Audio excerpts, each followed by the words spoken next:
Dave Scott. It's the September podcast with Bobbi and Brady, MPP, Haldeman, Norfolk. Bobbi, I got to just say a couple things first because lately people have been asking me questions and about our podcast. And I say, I call her up. She wants to do them. We don't stage the questions, folks. She lets me ask her whatever I want. And I feel sorry for her sometimes because I ask some stupid questions.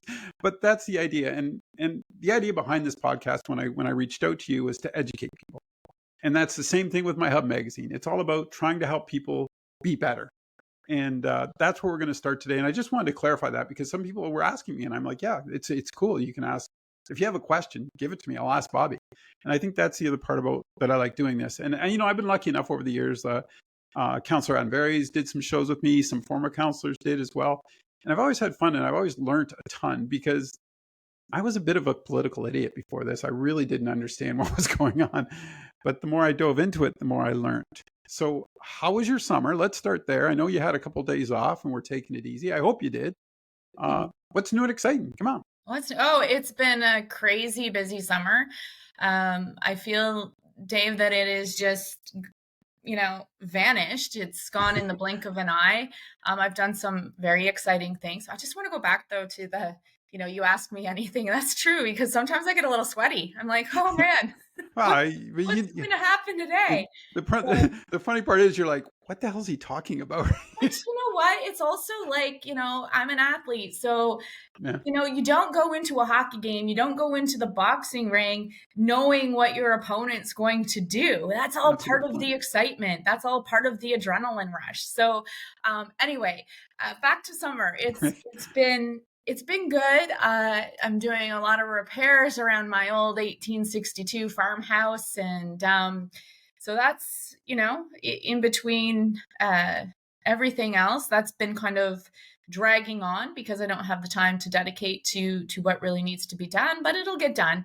I think the highlight of the summer was my trip to Wolfville, Nova Scotia, where I was asked by author and academic Alex Marland to attend Wolfville, to attend Acadia University and talk about authenticity in politics. And that really was the highlight of my summer. I've never been to the East, so I worked pretty much the whole time I was there. I spent 6 minutes at Peggy's Cove on the way back to the airport. But, just given that opportunity, I was with people like Anne McClellan, former federal finance minister, Peggy Nash from the federal NDP party, Ian Brody, who was the chief of staff for Stephen Harper for a number of years. I was with people like that who, came to me on the first. I was the opening act to the workshop, and were you nervous? Was very nervous, but Alex Marland is just incredible at making you feel so comfortable, and he's a big fan of mine and big fan of ours, I should say. He's a big fan of what we did here in 2022. And I've talked about it on the podcast before. He's written a book called Whipped, Party Democracy in Canada. And he talks about what the parties do to basically manipulate the electorate. And that's why he really likes what I do here, because I represent the people of Haldeman, Norfolk. I don't represent a party ideal. I represent what people tell me. I'm honest in my approach. I'm genuine in my approach. And I ask the tough questions on behalf of the people I serve. So that's why I was in Wolfville. And can I ask? Yeah. This intrigues me because now I'm curious about, does he see this as an ongoing thing where more independents are going to get elected? Like what's his philosophy on this? Or does he see this as a one-off? Just curious. So there's a foundation. So the reason we were out there is he's actually one of the chairs of a foundation, the Jaroslawski Foundation, which is about protecting democracy. And one of the conversations that we had during the workshop, so the first day was basically I spoke, and then we had a panel discussion with Peggy Nash and Anne McClellan, Ian Brody. And then the next day we went into workshops, and there was MLAs from kind of all over, like Nova Scotia and some other places. And we talked about this idea. And the idea of more independence being inserted into Canadian politics, and the idea or the concept is quite attractive to many, even people who were part of the party system for so many years, because they say they're hearing it all the time. People are tired of basically having to go along with the narrative when it's not good for their constituents.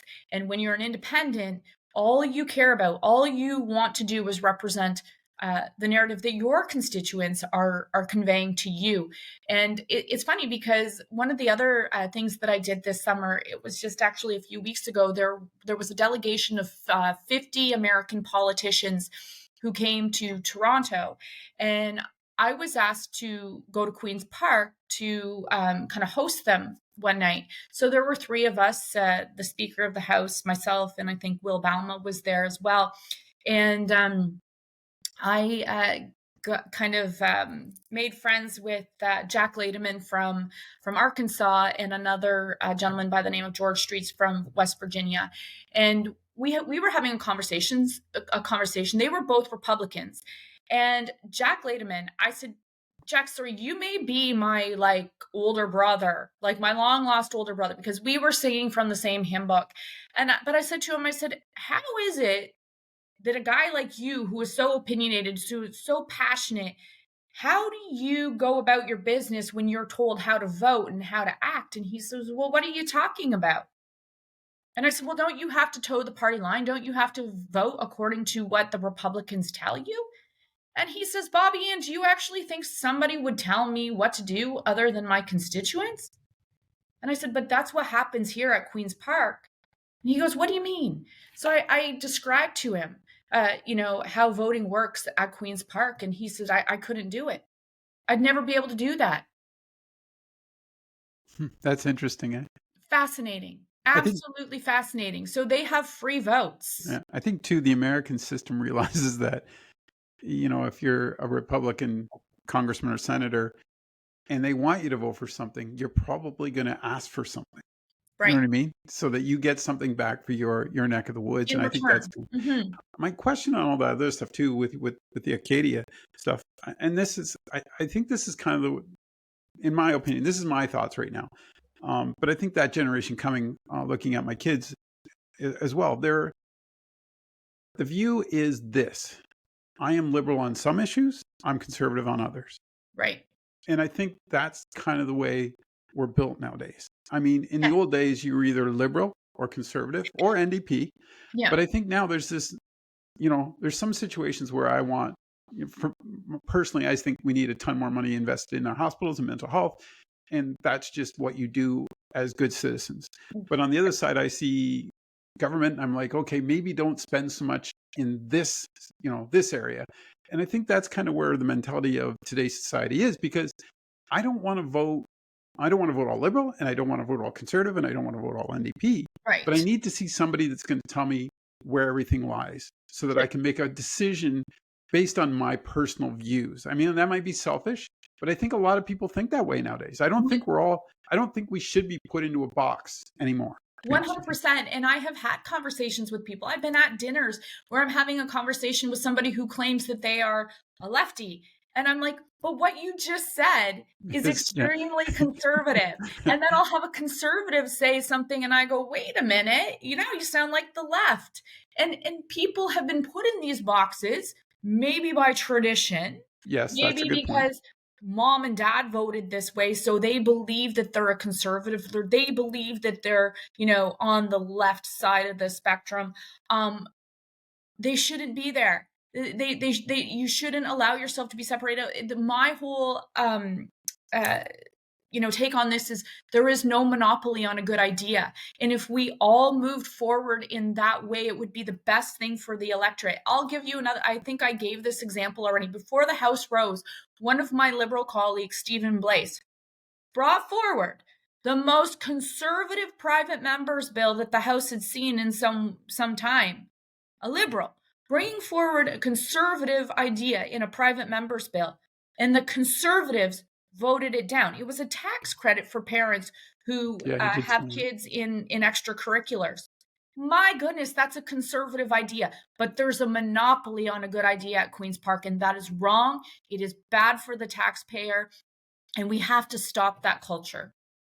It's yeah, and just to wrap up the Acadia piece, I'm hooked on it. I'm sorry, but what was sort of Me the too. talk to me about what came out of that? Like, what did you see? I mean, obviously, sitting around the table having these conversations, it was probably enlightening in some ways for you as well.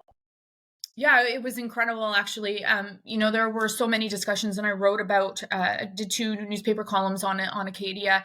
But there was a lot of discussion. Tony, an MLA from Nova Scotia, he said at one point, he says, well, how like I'm tired of being, like we're all perceived as typical politicians. And I said, well, then don't act like a typical politician, right? One of the best compliments that I get out there in the community is, hey, Bobby, and you don't act like a politician, right? Half the time my hair is a mess because it's just a mess. And I have dirty feet from, playing in the dirt. And, I'm not all spit and polished. And so I said, if you don't want to be seen as a typical politician, then don't put your three-piece suit on everywhere you go. Go and be part of your community and look like part of your community. There were just really good conversations like that. There were conversations about, you know, uh, basically the mental toll being a politician can take on you, and how social media exacerbates that. When their kids are sitting there at night online looking at stories about their mom or dad, people calling their mom or dad names. And there was a really, really sad story that actually came out of the workshop. I can't tell it because what happened in that workshop was It's private. it was private, it was Yeah. confidential, but a very sad story from a woman who is never going to run again because a bunch of people online went after a child, like her child, like it's not Yeah. right. It's And not right. we have to do better. And the reason that we were called together, this particular group of people by Alex Marland, is because he believes that we are the people who can actually help change this negative culture out there with the divide of party politics. They're separating us out. There's a reason they separate us out, Dave. And that divide between the left and the right is growing deeper and deeper every single day. And that's very purposeful, and it's wrong, and it's damaging to all of us. And we have to do this instead of this. And so those were some of the great discussions that they came out of that workshop. And I look forward to more of that, Yeah. because I think that's how we are going to move forward in a positive way, sharing those ideas on how we can actually tell people, hey, this is a good thing. So I'll give you another example. Last night I was at a farm meeting, and a young man, very a wise young man, said to me, he goes, well, some people, Bobby Ann, are still, well, we really like what Bobby Ann does, but she's not part of the government. And I said, right? And he goes, well, they think that in order for anything to happen, you have to be part of the government. I said, so they believe in a dictatorship? And he started to laugh, and he's like, yeah, I never thought of it that way. I said, if we all voted according to who we thought was going to form government, who would be there to hold the government to account? Who would be there to ask the tough questions on behalf of the taxpayer? You may as well just have one party just saying, this is what we're going to do. And I said, that's called a dictatorship. So you need people there. Whether you agree with their politics or not, you need people within the system who are going to question things, who are going to hold things to account. And he says, oh yeah, right. So it's amazing that there are people out there who can't really see that, where they've been conditioned not to see that. Right, and that's long standing, and that's Hmm. kind of gone on. There was one other question on the. I wanted to know if you guys had this conversation. One of the things that I always reference is, what 20 years ago in my life, I had to prove something was wrong to a municipal government, and I did that. And at the finish of that, I got a call from a lawyer that worked for that municipality and said, "What do you want?" And I said, all I want is an apology. Right. I said, can't do it. That's not on the table. That's not, It because it was needed an admission admission of of guilt. guilt. Yeah. Right. And this is Yeah. what this irritates me more than anything else is all I'm asking is if you make a mistake, admit it. Yeah. Own I'll up to forgive it. you. You know what I mean? If Mm. it's, if it's a mistake that was just like, we made a mistake, Right. let's move on. Yes, then let's move on. But did that conversation come up at Acadia? Because why won't politicians just go, I screwed up? Right. So that did come up in another a little bit of a different context of if you don't know the answer, why can't we say we don't know the answer? If you're put on the hot spot, if you ask me a question on this podcast, Dave, and I don't know the answer, you know what politicians are trained to do in the party system? You're trained to then talk about what you want to talk about, Yes. not answer the Deflect. question. So you talk about something so that people go, "Oh, listen to that." And they're distracted from the fact that you never answered the original question. What is wrong with saying, "Hey, Dave, you know what? It's a really good question. I don't know the answer, but I'm going to find out. And in the next podcast, I'll let you know what the answer is." What is wrong with that? So we had that discussion. But there's also a training of the electorate. So anyone listening to what I'm saying right now might go, "Oh my gosh, she's right." But if they were sitting at home watching a news conference and a talking head said, "I don't know the answer, I'll get you the answer," the person on the couch is going to go, what a goof. They don't even know the answer.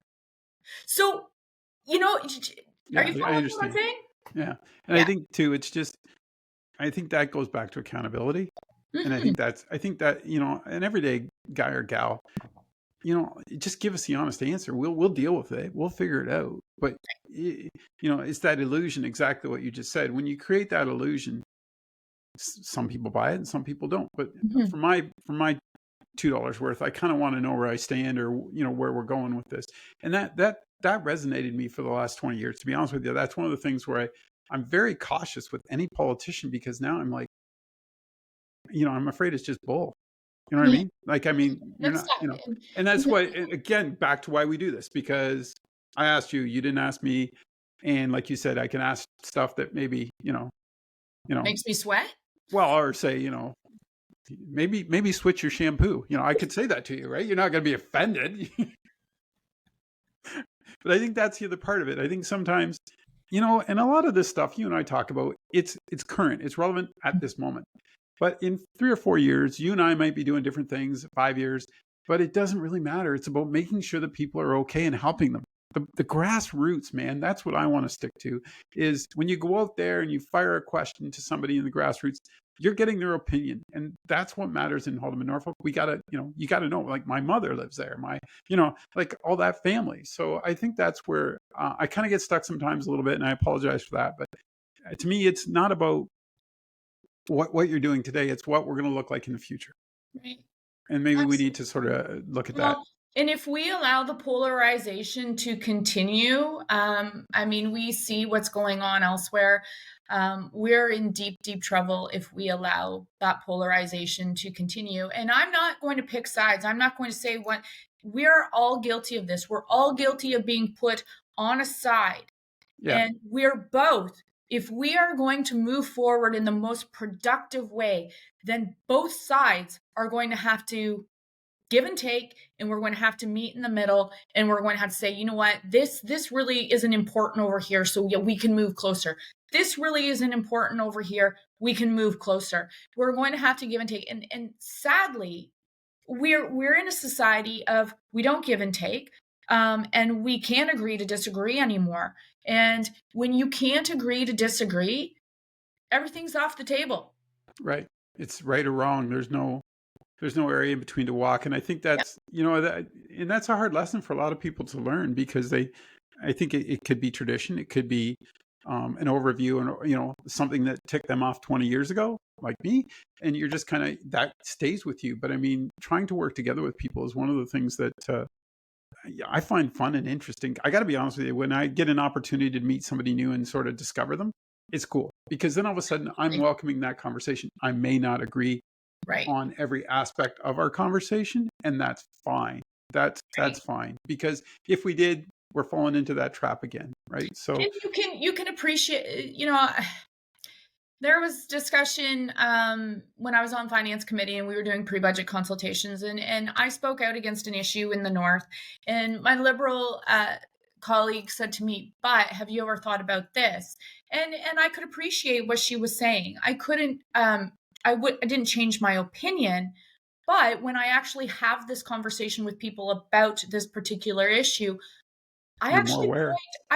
point out what Yeah. my liberal colleague said, and I say, "You know what? You don't have to have my opinion. Here's another opinion that was presented to me that I can appreciate. I can't quite buy into it, but I can appreciate it." Right? Well, you're Those are open to the understanding. discussions we can have.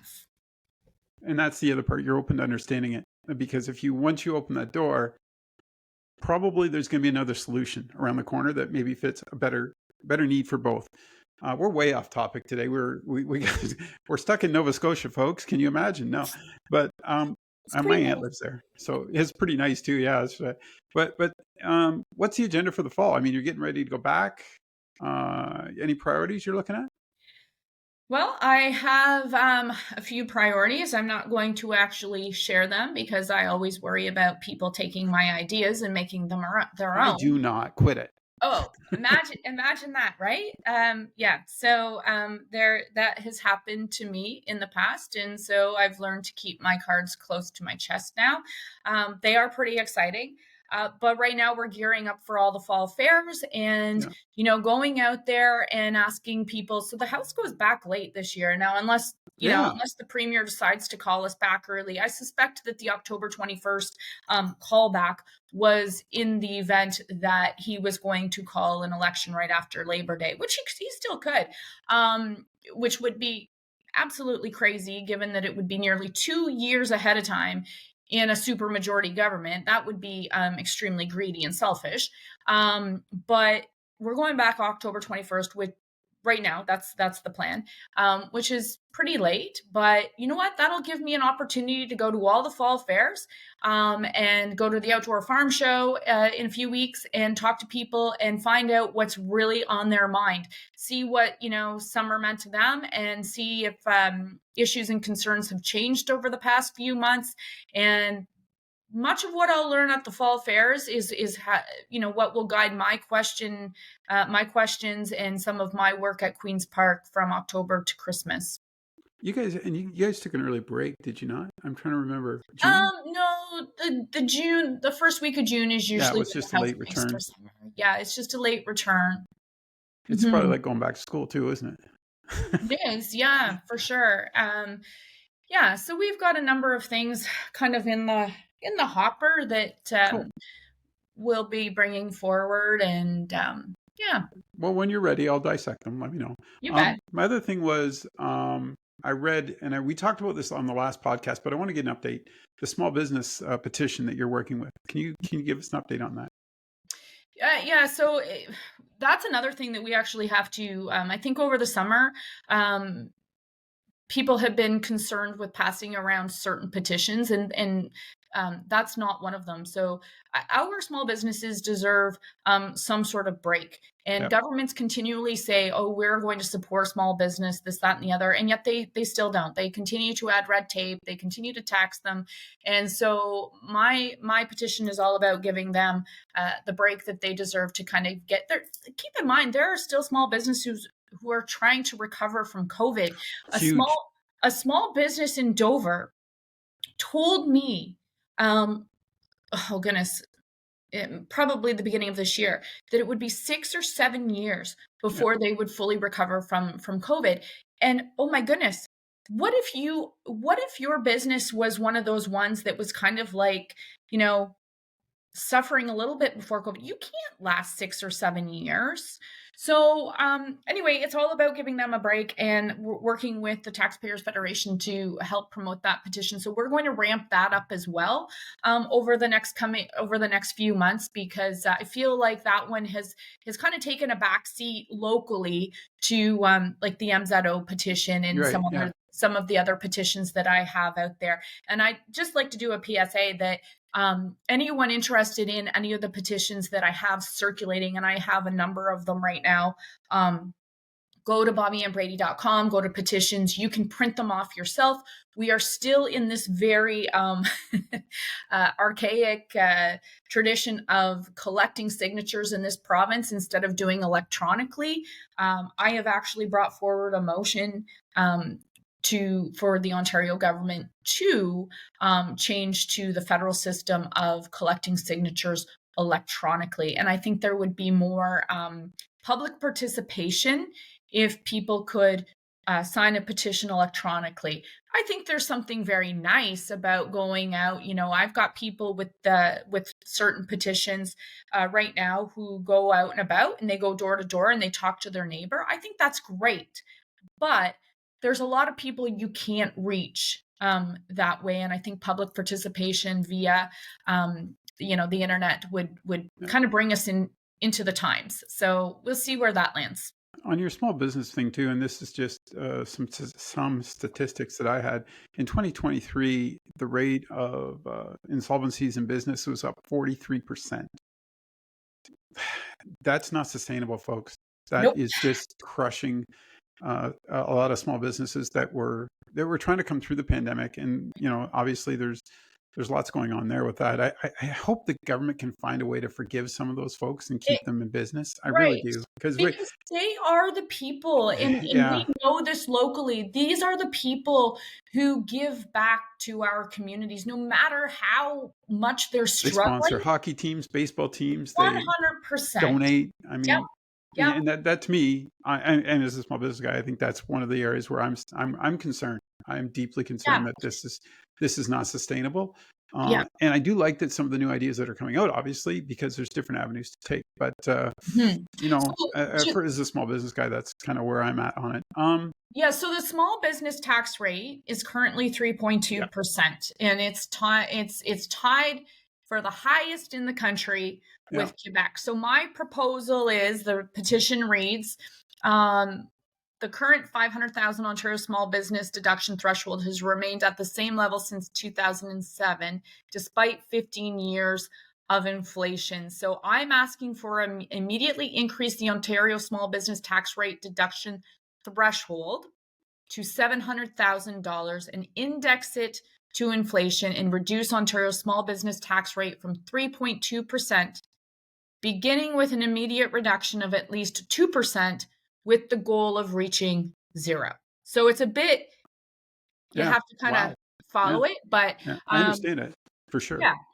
So But I I'm mean, working with CFIB on that. So that petition came out of a meeting with CFIB, and I said, hey, let's go out there and do it. So we really need to ramp that one up, because I think that would help. We know it would help small business, but it would also benefit our small communities who rely on these small businesses to support them. Yeah, and exactly. And you don't know long term. Like we said, we don't know where everything's going. So it's important that we help those guys survive this and get back on track as quickly as possible. Mm-hmm. Did you want to? I know you had AMO last week. Did you want to chat a bit about, or well, it'd be a couple weeks ago now, but do you want to chat about that, or is that? Yeah, so AMO is, I went to AMO, and it was a maybe great. Tell the folks again what AMO is. Oh, Association of Municipalities of Ontario. So it's where all the mayors and municipalities and, councillors, reeves, wardens, whatever they may be deemed, come together, and they have delegations with cabinet ministers or parliamentary assistants talking about things that they're asking for. And the general sentiment was, look, you know what? We can't continue to develop in our communities. You want us to add houses, want us to add people, but every municipality is really struggling to keep up with infrastructure. And when I talk about infrastructure, I'm not just talking about municipal infrastructure like pipes and like water lines, things like that, but they're also struggling to keep up with things like healthcare. A lot of the mayors that I spoke to told me, Bobbi, and we've had ERs close because we don't have people to run them, or the premier wants us to continue to add more people, but we can't keep some of our critical systems open to serve the people that are currently there. So, it was great because it confirmed exactly what I had been writing about the past several months. And, one of the things that I wanted to find out, because it's been inferred that, for some reason, we're not getting funding because, we don't have a government member as the MPP. And that's not true. I have a number of mayors who reach out to me who are represented by a government member, and they ask me to bring forward issues in the Ontario legislature. My last question in June was based on information from a mayor represented by a PC member, and the PC member wouldn't bring forward the information to the House. So I did it. So I asked other mayors, I said, are you getting funding above and beyond? And the answer is you won't get funding above and beyond unless you have shovel-ready projects.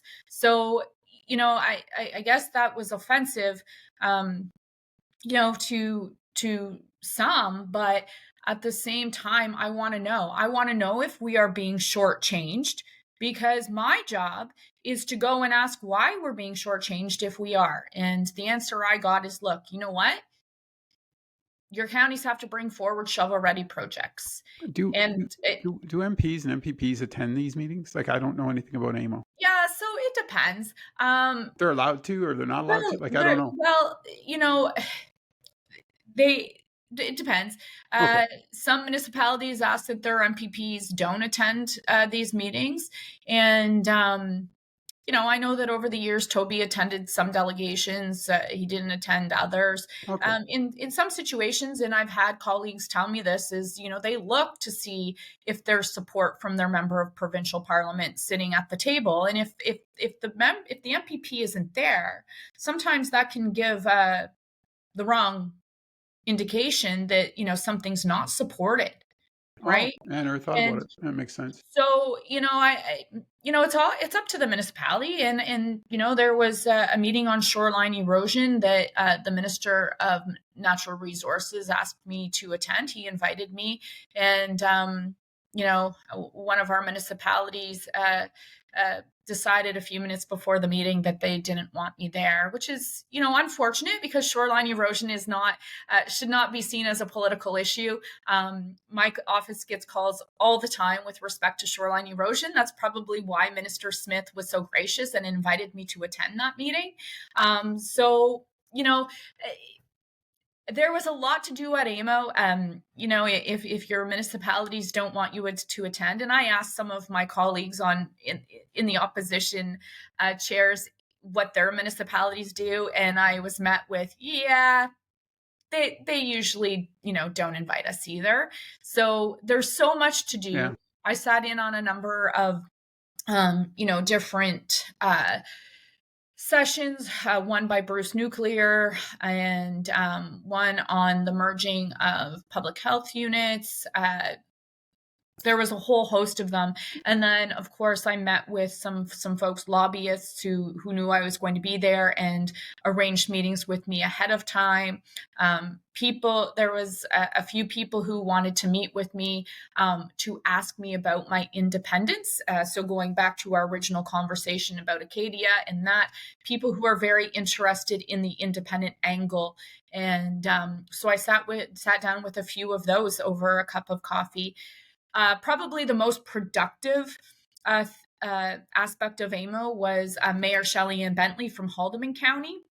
She and I were walking into the main convention hallway when I first got to AMO. So I'm there all of 5 minutes, and we saw the Minister of Transportation, Pragmeet Sarkaria, standing there, and we went over to him. And that's what you do at AMO. If you see someone and you have an issue, you don't need a 10-minute to 15-minute delegation with the person. Run into them, because they're always surrounded by staff.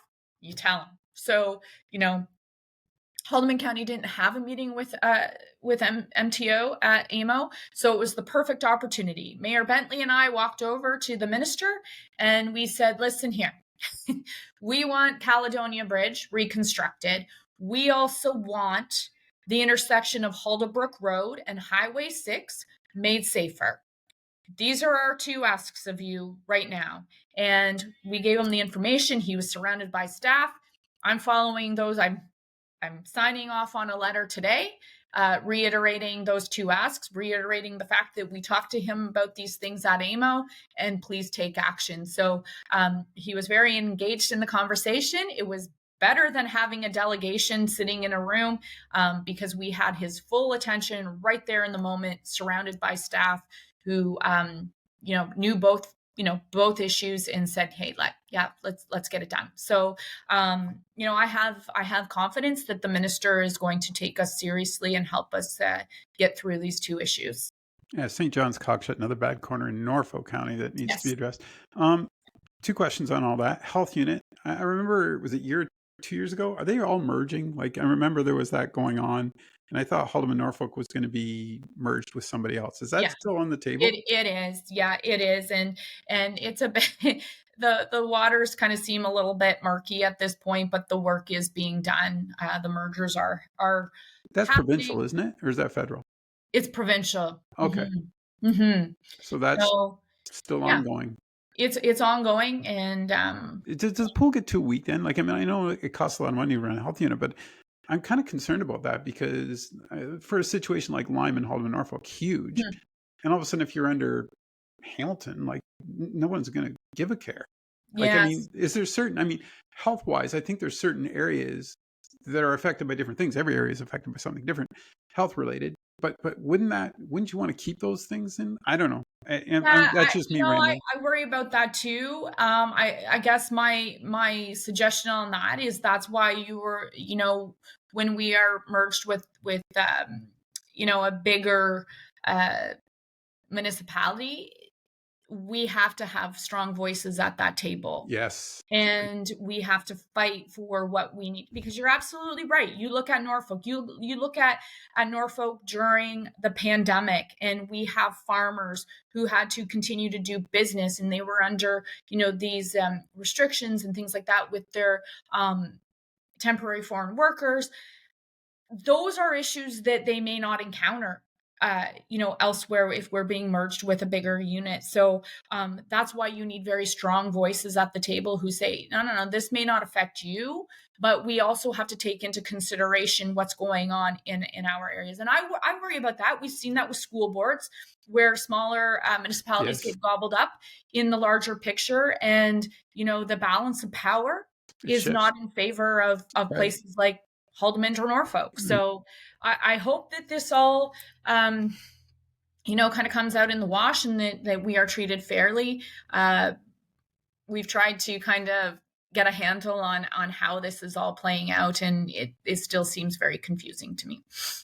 This is another question, and this goes back to a conversation we had probably 10 minutes ago, and I wanted to address it because when you were chatting, and I wrote it down, but, and again, I want your opinion. Be honest with me on this. Our nurses are terribly, and doctors are terribly underpaid, and that's part of the problem here.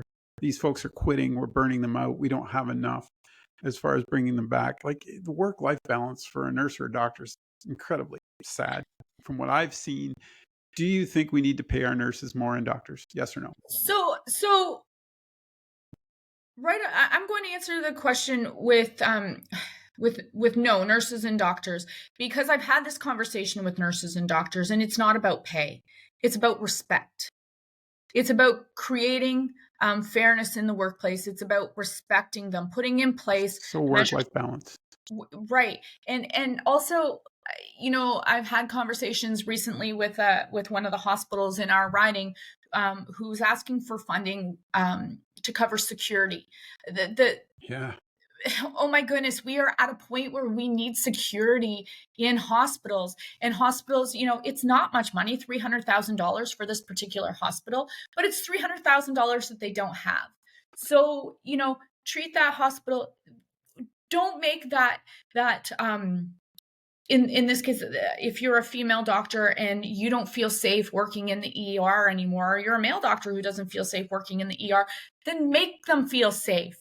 Provide that hospital with the $300,000 so that they can hire security, so that those doctors feel safe, so that those nurses feel safe. So the conversations that I've had, especially with nurses, is not about money. It's about respect. And we know that legislation has been, was brought in this province that really divided, healthcare workers. And that doesn't do anything for morale around hospitals. That's why you see people quitting, and then you get into a whole host of other things. Are there other people in the healthcare chain who are underpaid? There's a lot. Yeah, for Absolutely. sure. Yeah. Absolutely, they are for the work that they're doing. And we've got to remember that we have to treat these people with the utmost respect. We have to treat them fairly because we're all going to be there one day. We're all going to be part of that system. And my goodness, you want people on the front lines who actually love going to work because that's how you're going to get the very best care. I think, yeah, and I agree with you 100%. I mean, I don't, and maybe I should have reworded that question to you because I'm thinking if I'm coming out of school and I'm just finishing up and I'm going to be a nurse, I want the incentives in place for these folks. Like Right. I agree 100%. One of the big things that I actually have an article, I think in this month's hub, was about work-life balance and how Mhm. I understood it to be more time off. Boy, was I wrong. The amount Mhm. of stuff that needs to be done to actually create an environment where people can work and have a healthy environment and make it, like you just said, Yeah. enjoy their job because they're passionate about it and they want to do it. Mhm. But at the same time, let's get those incentives in place so that folks, you know, they want to go to Haldeman Hospital, they want to go to Norfolk Hospital, they want to work Right. within this area. And I Right. just don't, and it seems like that pool's dwindling pretty quick. And the ideal or the ideal workplace is really, I think, changing for people too. I think Yep. COVID you know kind of created that picture. So when we're looking at healthcare workers, we now have what are called agency nurses. And agency nurses aren't tied to a specific healthcare institution. They travel around. Yeah. They can basically make their own hours. It's created a bit of a chaotic situation in the healthcare system. But we're at a point now where we can't deal in the healthcare system without them. And they don't get benefits. They don't get all the things that a full-time nurse tied to a hospital or tied to an institution would get, but they do have flexibility. They don't have to work nights if they don't want to. They don't have to work weekends if they don't want to. So kind of that, New what way of thinking. people. Yeah. And I think that our younger people are looking at folks like you and I at our age bracket and going, why have Dave and Bobby Ann busted their hump for all Yeah, these they do. years, working themselves into the ground, never, really taking time off to enjoy life, smell the roses, things like that. Sorry, folks, we're not going to live like that. I honestly think that that is the mentality. Listen, I have It's a true. 23-year-old Yeah, my son who, feels that way already. Yeah, right, 24. t- Addison is going to be an RN in just a few months, and I know what the conversations are that I have with her, and they certainly look different than likely the RN's conversation with his or her parents, 30 years ago. For sure. Exactly. It's 100%. And I think that's one of the things, and I'm glad you brought that up because that was one of the points I talked to my kids about was you guys see things so differently. And it actually made me stop and think Hmm. about, I don't want my kids to do the grind like I did. Right. I'm kind of like, enjoy it because it goes Hmm. quick, like it's Hmm. fleeting. And, but that was my choice in my era to work. And that's what was expected of me in my generation. Right. But at the same time, when I see what some of these new work ideas are, and some of the flexibility from working from home, and some of these other ideas, like the kids have such a great opportunity of different choices. Yeah. And if you don't, the great part is if they don't like it, they move on. They're like, I'm not Oh, doing this. See ya. I don't know if absolutely. that's, I think there's something to that where you need to be, if you're passionate and you enjoy it, you got to stick with it. You know what I Right. mean? But if Right. it's not you and you're not happy, yeah, don't spend 40 years doing something you don't enjoy. Right. And they have the opportunity now, if they feel disrespected, if they Yeah. feel, If the that they're balance isn't right. not valued, they can go somewhere Yeah. where they might feel they are respected or valued. And that's where we have to, I Mhm. think, to large employers out there, you know, I hear these stories of people moving around. Well, because they can. Yeah. They can move around. When you and I were younger, you were just happy Got a you job. got a job, right? You're That not that lying. is gone now, and people have choices, and of course they're going to go, and that's one of the beautiful things. Like I was at Cayuga Displays last week. They expanded. I don't know if you know about Cayuga Displays, but they make Oh, I do. um, the units, like the cabinetry and stuff at grocery stores. Yeah. Beautiful place. And I toured Cayuga Displays last year, and one of the things that the people said who worked there is like, I really enjoy coming to work, and I think that we have all these places in our area, like really neat businesses, innovative places, and they employ maybe 20, 25 people, sometimes more, but they're treated well because they're treated with that family type, in Yeah. that family type environment, and that's what keeps them there. And I think some of the larger employers in this province could learn from some of our small town businesses who actually go out of their way and treat their employees like family, treat them with respect, and then we wouldn't see this whole thing of, we're looking for people, we're hiring, we can't keep people. If you treat people well, they will stay. I think to be honest with you, it kind of gives me room for optimism in the future because I do see uh, the changing of the guard coming. Mhm. Just the different philosophies that I see from the young folks, and I kind of enjoy it. I mean, there's still, I think you can learn from us old dogs. There's still some experience there Mhm. that we can pass on, but I think it's coming, and it's going to be time. And I think I Yeah, agree with you 100% on the small business. I think that's they understand now. It's a different mindset from when, you know 30 years ago it was like you can be replaced. Now it's like, no, we want to keep you because you're really good at what you do. And that's I right. think that's the changing of the guard again on Yeah. all fronts. And I our hope. young people today, they really are brilliant. We have Yeah. so many brilliant young people who are capable of so many great things, and we just have to show them that they are valued and they're respected. And this idea that our young people aren't willing to work hard is a Yeah. false narrative. It really is.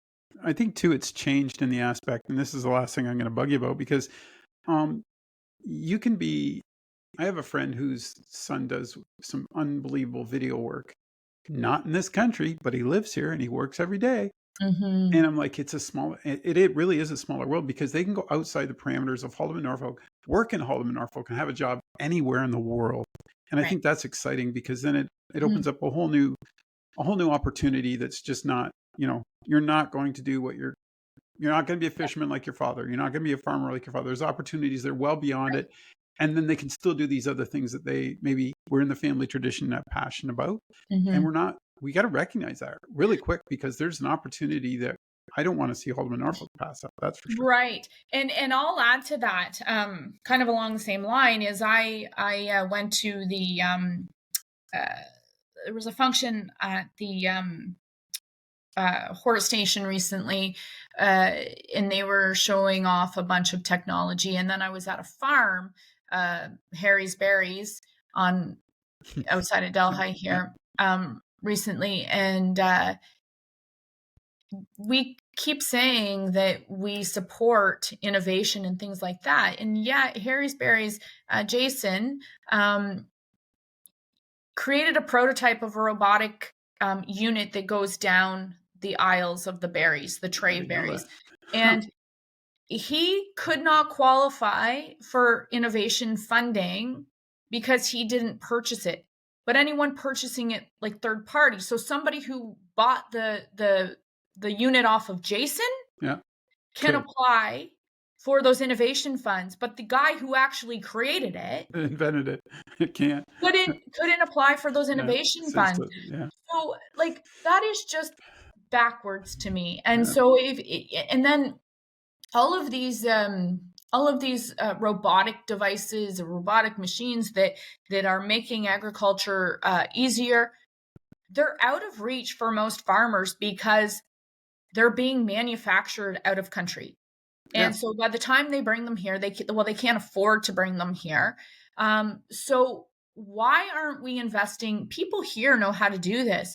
So we need to manufacture these types of things right here at home, and we have to create the investment in that so that things are closer to home and therefore more attainable, more cost effective. And it's necessity is the mother of invention. Like when Hmm. you got to figure out a new way to think or do things, that you should be rewarding that productivity Right. that creates more Right. jobs or helps the economy, stimulates the economy. Hmm. Crazy conversation today. We're almost an hour, just to warn you. Imagine.